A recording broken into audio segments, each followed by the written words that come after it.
In 2020, Spike Lee brings us Da 5 Bloods, a gripping tale of brotherhood, loss, and redemption set against the backdrop of the Vietnam War. The film opens with historical footage, reminding us of the turbulence of the 1960s and 70s. Vietnam is the setting, but the conflict of race, power, and memory is the real battlefield.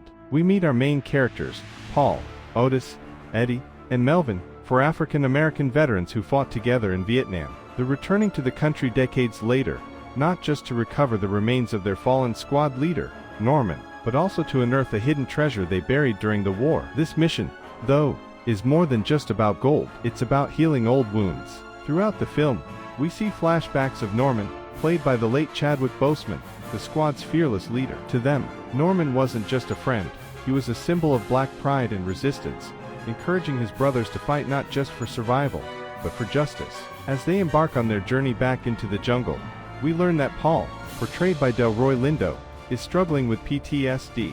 Paul's relationship with his son David, who unexpectedly joins the group, adds another layer of tension. Paul's anger and trauma are bubbling under the surface, and he's the most visibly affected by the war.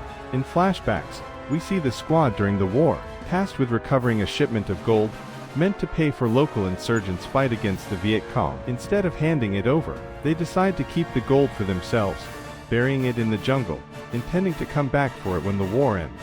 This treasure hunt is the thread that ties their past and present together. Back in present-day Vietnam, the four friends, along with David, set out to find the gold in their leader's remains. But as the group ventures deeper into the jungle, old wounds and buried secrets come to the surface. Spike Lee skillfully contrasts the natural beauty of the jungle with the characters' internal battles. As the group edges closer to the treasure, they find themselves at odds with the local group, creating external conflict. The once clear objective of recovering the gold becomes much more dangerous. Paul, in particular, starts to unravel, growing increasingly paranoid, and tensions within the group rise. Paul's mental state is central to the film's emotional weight.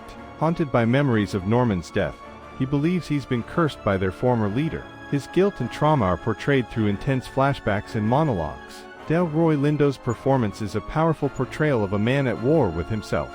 Eventually, the group discovers the gold they've been searching for, hidden deep in the jungle. The treasure represents not just wealth, but the fulfillment of promises they made to themselves and to Norman. However, as tensions rise, the gold begins to tear the group apart.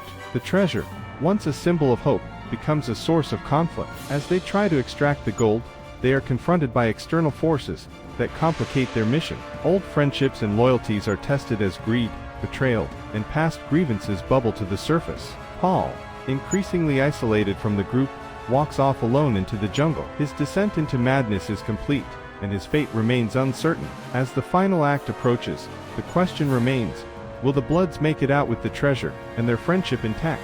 Da 5 Bloods is more than just a war film. It's a story about memory, trauma, and the cost of survival. Spike Lee weaves a complex narrative that ties the scars of Vietnam to the broader struggle for justice and equality. The Bloods' journey reminds us that the wounds of war may never fully heal, but redemption is always worth fighting for.